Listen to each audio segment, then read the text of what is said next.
Cari amici di Mestre e di Venezia che ci seguite sui social, buongiorno ritrovati, siamo ancora qui perché oggi, sabato 2 maggio 2026, sarà credo una lunga maratona perché oggi vi illustreremo i punti del nostro programma. Sì, spero che sia conclusa definitivamente la polemica che è stata fomentata da qualcuno sulle candidature cosiddette bizzarre in alcuni partiti.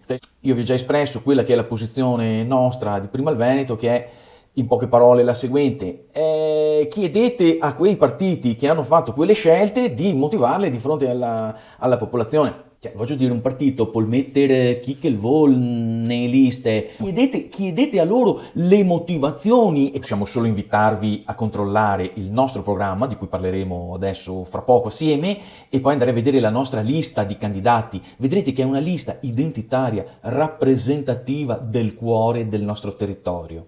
Eccoci qui, allora veniamo al nostro programma elettorale del candidato sindaco Pierangelo Del Zotto per le elezioni comunali di domenica 24 e lunedì 25 maggio 2026. Premessa che leggeremo è molto importante.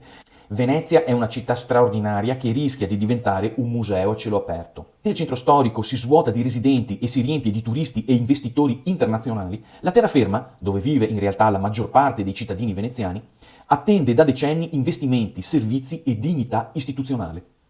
Pierangelo Del Zotto si candida a sindaco di Venezia con il partito Prima il Veneto, portando una proposta chiara: un governo della città competente, trasparente, al di là degli schemi di destra e di sinistra.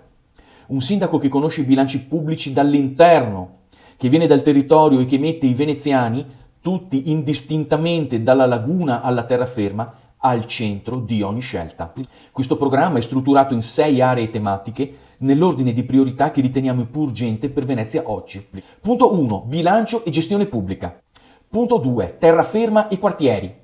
Punto 3. Lavoro ed economia locale. Punto 4. Ambiente e laguna. Punto 5. Turismo e residenza. Punto 6. Sicurezza e polizia locale. Punto 7. Turismo responsabile. Punto 8. Arsenale, sport e grandi opere. Punto 9. Autonomia veneta e identità. Continuate a seguirci perché nei prossimi video andremo ad analizzare punto per punto il nostro programma. Come sempre un saluto dal vostro Francesco Vianello, candidato consigliere comunale con Prima il Veneto. Ciao!